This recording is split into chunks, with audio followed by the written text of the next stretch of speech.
Next example है parallel forces की। दो असी लास्ट वीडियो च डिस्कस कर चुके हैं पैरेलल फोर्सेस दी एग्जाम्पल्स। नैक्सट है third example, two unlike parallel forces P and Q। सानू दो अनलाइक पैरेलल फोर्सेस गिवन है P and Q and P is greater than Q act at 2 points x units apart. और दोनों forces different point ते act कर रही हैं और दोनों पॉइंट विच डिस्टेंस गिवन है x। सो सानू दो फोर्सेस गिवन है। फर्स्ट असी डायग्राम बना लेने हैं। सानू अनलाइक दित्तियां, अगर अनलाइक फोर्सेस ने इहदा मतलब एक दी अगर डायरेक्शन डाउनवर्ड है दैन सैकेंड दी डायरेक्शन क्या होएगी साडे कोल upward. Two unlike parallel forces acted to different point A and B से और दोनों विच डिस्टेंस कितना है x यूनिट्स अपार्ट। सो अगर सिर्फ मैं हजे तक स्टेटमेंट इत्थे तक ही रीड की है। अगर ये दोनों फोर्सेस अनलाइक पैरेलल है सो असी रिजल्ट कीता सी इहदा जिहड़ा रिजल्टेंट है उहदी डायरेक्शन किहदे अलोंग होएगी, ग्रेटर फोर्स से अलोंग।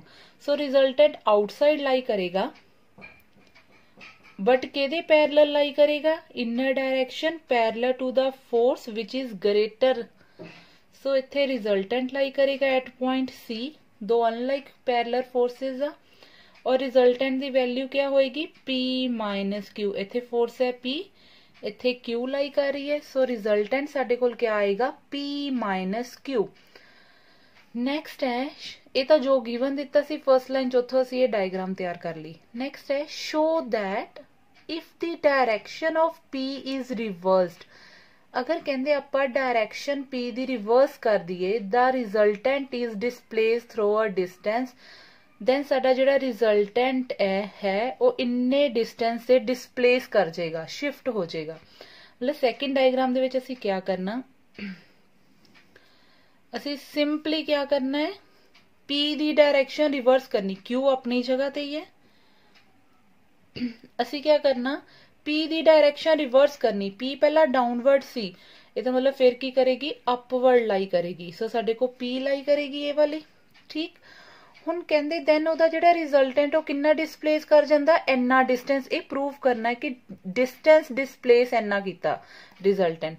हुण देखो ये दोनों फोर्सेस की हो गईयां लाइक पैरेलल। अगर लाइक पैरेलल हो गई सो रिजल्टेंट तो असी खुद डिसाइड करना। अगर फोर्सेस लाइक पैरेलल है देन रिजल्टेंट बिटवीन लाई करेगा R और रिजल्टेंट दी वैल्यू क्या होएगी sum of forces P plus Q।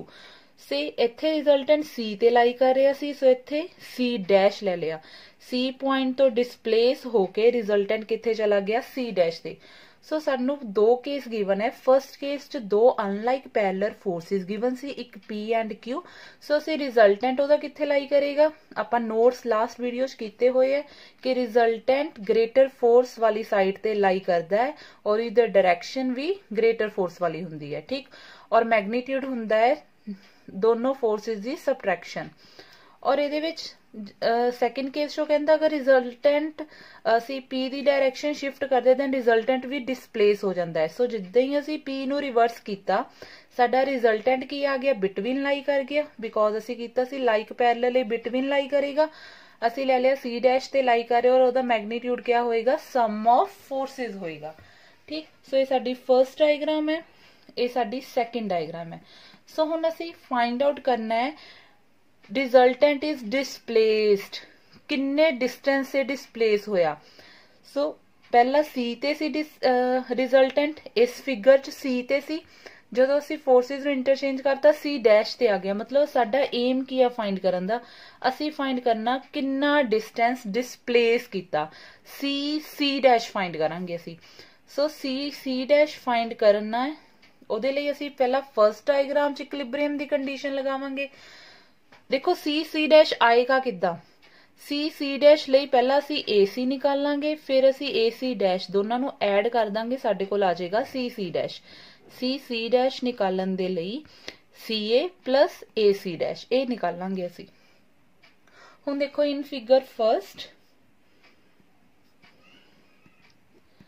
Yes first figure दे विच हाँ जी सानू ए बी तो एक्स गिवन है, दोनों फिगर च ए बी तो एक्स ही रहेगा ना, ये तो नहीं चेंज होएगा, सिर्फ असी डायरेक्शन ही चेंज की है। यस फिगर फर्स्ट दे विच इक्विलिब्रियम दी कंडीशन लगाओ, P divided by force P ਅਸੀਂ ਕੀਤਾ ਸੀ each force is proportional to the distance between other two. So first force ਲਈ ਡਿਸਟੈਂਸ ਅਸੀਂ ਜਿਹੜੀਆਂ ਦੋ ਬਚ ਗਈਆਂ ਫੋਰਸਿਸ ਉਹਨਾਂ ਵਿੱਚ ਲੈਣਾ R ਔਰ Q ਦੇ ਵਿੱਚ। देयरफॉर ਇਹਨਾਂ ਦੋਨਾਂ ਚ ਡਿਸਟੈਂਸ ਕਿੰਨਾ ਆਏਗਾ BC which is equals to next ਹੈ Q force Q divided by Q ਨੂੰ ਛੱਡ ਕੇ ਇਹਨਾਂ ਦੋਨੋਂ ਫੋਰਸਿਸ ਵਿੱਚ distance AC divided by R R ਸਾਡੇ ਕੋਲ R ਦੀ ਵੈਲਿਊ ਅਸੀਂ ਇੱਥੇ P minus Q ਫਿਲ ਕਰ ਸਕਦੇ ਹਾਂ upon P minus Q R ਛੱਡ ਕੇ AB। ਬਟ ਸਾਨੂੰ ਇਹਦੇ ਵਿੱਚ ਦੇਖੋ ਵੈਲਿਊ ਚਾਹੀਦੀ ਹੈ AC ਦੀ, ਸੋ ਅਸੀਂ first and second and last ਨੂੰ ਕੰਪੇਅਰ ਕਰਨਾ। This implies Q upon AC P minus Q upon AB। This implies ਸਾਡੇ ਕੋਲ ਇੱਥੋਂ AC ਕਿੰਨਾ ਆ ਗਿਆ, AC ਜਾਂ CA ਕੁਝ ਵੀ ਲਿਖ ਲਓ, AC ਆ ਜਾਏਗਾ ਸਾਡੇ ਕੋਲ Q upon P minus Q into AB। This implies AC ਆ ਗਿਆ ਸਾਡੇ ਕੋਲ Q upon P minus Q। AB ਦੀ ਵੈਲਿਊ ਕਿੰਨੀ ਹੈ X, ਸੋ AC ਦੀ ਵੈਲਿਊ ਸਾਡੇ ਕੋਲ ਇਹ ਵਾਲੀ ਆ ਗਈ ਨੰਬਰ 1। ਸੋ ਅਸੀਂ AC ਨਿਕਾਲ ਲਿਆ, ਹੁਣ AC ਡੈਸ਼ ਉਹ ਸੈਕਿੰਡ ਵਾਲੀ ਫਿਗਰ ਤੋਂ ਨਿਕਲੇਗਾ। In figure 2 yes first figure च भी 3 फोर्सिस इक्विलिब्रियम सी, सैकेंड दे विच भी P Q R इक्विलिब्रियम च, सो इत्थे भी इक्विलिब्रियम दी कंडीशन लगावांगे। Yes P upon BC dash equals to Q upon AC dash R which is equals to P plus Q upon क्या आ जाएगा AB। सो इहदे विच असीं AC डैश दी वैल्यू निकाल लांगे, वो भी सैकेंड एंड थर्ड नूं कंपेयर करके। सो AC डैश की आ जाएगा Q into AB upon P plus Q which is equals to Q upon P plus Q into X। so ਅਸੀਂ AC निकाल लिया, AC dash निकाल लिया। now ਅਸੀਂ required distance निकालना कि कितना distance resultant displace किता, therefore required distance क्या है C dash निकालना which is equals to AC plus AC dash। So AC ਸਾਡੇ ਕੋਲ ਕਿੰਨਾ ਹੈ, ਅਸੀਂ ਫਸਟ ਚ ਵੈਲਿਊ ਫਾਈਂਡ ਆਊਟ ਕੀਤੀ ਹੈ Q upon P minus QX। AC dash ਹੈ Q upon P plus QX। ਸੋ ਤੁਸੀਂ ਕੀ ਕਰੋਗੇ QX ਕਾਮਨ, QX ਆ ਜਾਏਗਾ ਸਾਡੇ ਕੋਲ ਕਾਮਨ, ਅੰਦਰ ਆ ਜਾਏਗਾ 1 upon P minus Q plus 1 upon P plus Q। सो LCM ले लोगे QX P plus Q plus P minus Q upon नीचे A minus B A plus B A square minus B square आ जाएगा। So Q ना Q cancel, so साडा answer क्या बन जाएगा, देयरफॉर साडे को C डैश दी वैल्यू क्या आ जाएगी QX into 2P upon P square minus Q square.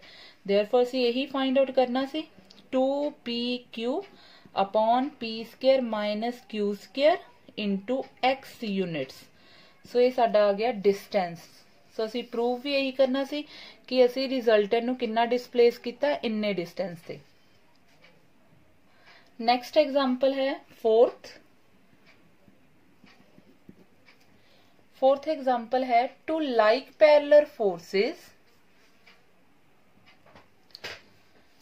P and Q act at 2 points of a body। ਸਾਨੂੰ ਇਹਦੇ ਵਿੱਚ ਦੋ ਲਾਈਕ ਪੈਰਲਲ ਫੋਰਸਿਸ ਦਿੱਤੀਆਂ P and Q ਐਕਟ ਕਰ ਰਹੀਆਂ 2 ਪੁਆਇੰਟਸ ਆਫ ਅ ਬੋਡੀ। ਸੋ ਅਸੀਂ ਦੋ ਫੋਰਸਿਸ ਲੈ ਲਈਆਂ P and Q act at 2 points say AB। ठीक, सो ਇਹਦਾ ਰਿਜ਼ਲਟੈਂਟ ਬਿਕੋਜ਼ ਇਹ ਪੈਰਲਲ ਹੈ, ਸੋ ਰਿਜ਼ਲਟੈਂਟ ਬਿਟਵੀਨ लाई करेगा और रिजल्टेंट ਦੀ ਵੈਲਿਊ ਹੋਏਗੀ P plus Q। ठीक, नेक्स्ट इफ Q भी change to P square by Q। कहते अगर असी Q नू चेंज कर दिए P स्क्वायर बाय Q, देखो Q नू ही चेंज किया, P ते उन्हें कोई कंडीशन नहीं लगाई। Show that the line of action of the resultant is same as it would be if the forces are simply change. देखो इस लाइन चो ने क्या किया, कहते अगर असी Q नू चेंज कर दिए P स्क्वायर बाय Q च, show that the line of action of resultant is same। ਜਦੋਂ ਅਸੀਂ Q ਨੂੰ P square by Q ਚ ਚੇਂਜ ਕੀਤਾ, Q ਨੂੰ ਇਹ ਚ ਚੇਂਜ ਕਰਤਾ, P ਹੀ ਰਿਹਾ। ਠੀਕ, ਜਦੋਂ ਅਸੀਂ ਇਹ ਕੰਡੀਸ਼ਨ ਲਈ then ਇੱਥੋਂ ਜਿਹੜਾ ਰਿਜ਼ਲਟੈਂਟ ਆਇਆ ਉਹਦਾ ਆਂਸਰ ਸੇਮ ਆਏਗਾ as it would be if the forces are simply changed। ਦੇਖੋ ਅਸੀਂ ਇਹ ਚ ਤਿੰਨ ਕੇਸ ਕਰਨੇ ਆ। ਫਰਸਟ ਸਾਨੂੰ PQ force as it is ਦਿੱਤੀਆਂ ਸੀ। ਸੈਕਿੰਡ ਕੇਸ ਦੇ ਵਿੱਚ ਸਾਨੂੰ ਕਿਹਾ ਗਿਆ ਅਗਰ ਅਸੀਂ Q ਨੂੰ ਚੇਂਜ ਕਰ ਦਿੰਨੇ P square by Q, then ਜਿਹੜਾ ਰਿਜ਼ਲਟੈਂਟ ਆਂਦਾ। ਥਰਡ ਕੇਸ ਫੋਰਸਿਸ ਨੂੰ ਸਿੰਪਲੀ ਚੇਂਜ ਕਰਕੇ ਜਿਹੜਾ ਰਿਜ਼ਲਟੈਂਟ ਆਂਦਾ, ਇਹਨਾਂ ਦੋਨਾਂ ਦਾ ਰਿਜ਼ਲਟੈਂਟ ਦਾ ਆਂਸਰ ਕੀ ਆਏਗਾ? ਸੇਮ। ਸੋ ਅਸੀਂ ਕੇਸ ਬਣਾ ਲਿਆ first as it is। Second ਵਿੱਚ ਕਿਆ ਕਹਿੰਦੇ ਹੈ P ਨੂੰ P ਹੀ ਲੈਣਾ, P ਫੋਰਸ, Q ਫੋਰਸ ਨੂੰ ਅਸੀਂ ਚੇਂਜ ਕਰ ਦੇਣਾ P square by Q। ਸੋ ਇਹ ਲਾਈਕ ਪੈਰਲਰ ਹੀ ਹੈ, ਡਾਇਰੈਕਸ਼ਨ ਤਾਂ ਉਹਨੇ ਚੇਂਜ ਕਰਨ ਲਈ ਨਹੀਂ ਕਿਹਾ।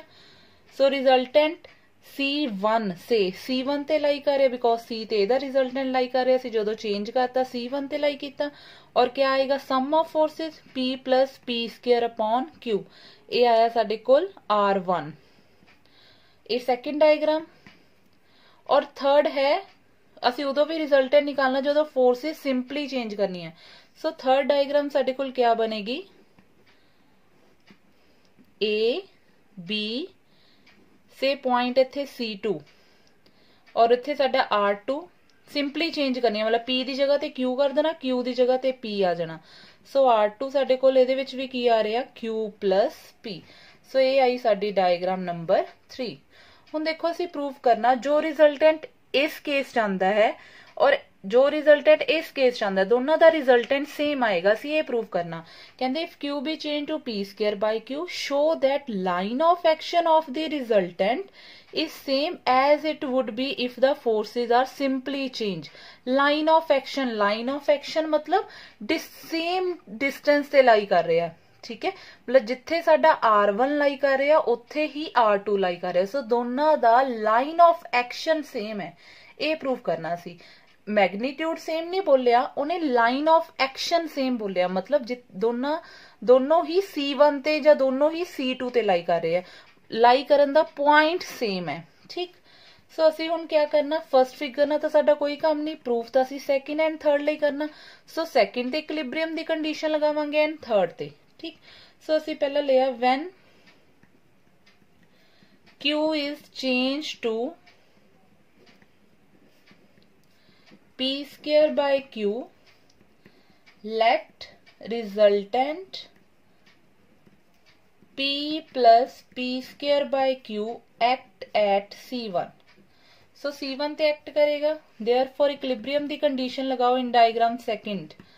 यस, फर्स्ट फोर्स है P divided bye BC1, second force है P square by Q, P square by Q divided by AC1, third force है P plus P square by Q divided by AB। This implies, हुण देखो इहदे चों एक value निकाल लो, चाहे AC1 निकाल लो चाहे BC1। अस तां यही देखना कि B दा C1 तो और B दा C2 तो डिस्टेंस सेम है, जा A दा C1 तो जा A दा C2 तो डिस्टेंस सेम है। सो असीं इहदे विचों निकाल लिया BC1। फर्स्ट एंड लास्ट नू कंपेयर करके करो, फर्स्ट एंड लास्ट नू compare P upon BC1, P plus P square upon Q upon AB। This implies cross multiply कर लई असीं P इंटू AB, इनू नीचे ले आए नाले P plus P square by Q which is equals to BC1। This implies BC1 equals to P upon, नीचे denominator चो P कॉमन अंदर आ जाएगा 1 plus P by Q into AB which is equals to P ना P cancel, इत्थे LCM ले लिया, जो एलसीएम लेना Q ऊपर चला जाएगा, इत्थे आ जाएगा Q plus P into AB। This implies साडे कोल BC1 बन गया Q upon P plus Q into AB, number 1। Next है, नेक्स्ट असी फ्रॉम डायग्राम 2, डायग्राम सेकंड क्या किया सी? P एंड Q नू असी क्या किया? इंटरचेंज किया ओनली। एंड लेट असी कीता resultant Q plus P act at C2। So resultant act कर रहा C2 ते। सो तुसी इत्थे लगाओ अपनी इक्विलिब्रियम वाली कंडीशन। फर्स्ट फोर्स है Q upon BC2, P upon AC2, R है Q plus P upon AB। सो ये भी तुसी फर्स्ट एंड लास्ट तो साढ़े को आ जाएगा BC2 equals to Q upon Q plus P into AB। Therefore BC2 Q upon P plus Q into AB। ये आ गई साडी इक्वेशन नंबर 2। हुण देखो साडी equation number 1 and equation number 2 दे विच राइट साइड दोनों दी इक्वल आ गई। From equation 1 and 2 we get yes from equation 1 and 2 BC1 ते BC2 तो सेम ही आ गई हैं। दिस इंप्लाइज असी कह सकते हैं C1 एंड C2 कोइंसाइड। सो दोनों साडे कोल की कर गई कोइंसाइड कर गई, मतलब C1 ते C2 एक ही पॉइंट है। सो दोनों केसेस जेड़ा लाइन ऑफ एक्शन है वो की आ रहा सेम आ रहा कि रिजल्टेंट दा। सो यही असी इहदे विच प्रूफ करना सी।